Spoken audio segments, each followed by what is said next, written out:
后来乡亲啊，继续要来讲，强烈的大陆冷气团一波接一波一直来。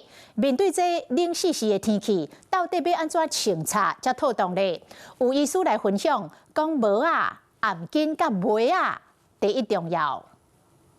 冷风甲规身躯就甲脚冻手冻，规身躯皮皮喘，强烈大陆冷气团所来，民众拢包甲目睭睭。就是穿毛衣加内搭，然后可能一个比较防风的外套。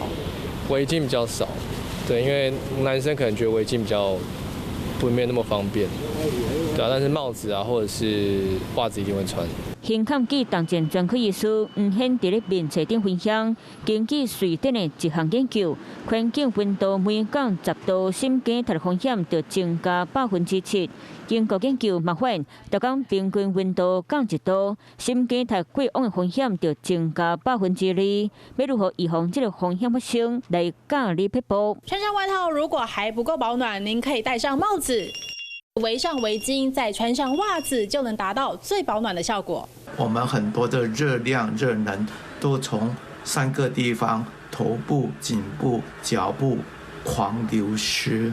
所以人体的散热其实是不平均的，而集中在这3个层面，主要是血管密集、散热快的区域。医师讲，冷风一日吹，阿妈滚血筋收缩，大脑判定核心的温度降低，互骹手愈来愈冷。啊，若头壳敢若占体表面积7%到10%，所以消透20%到30%的体力。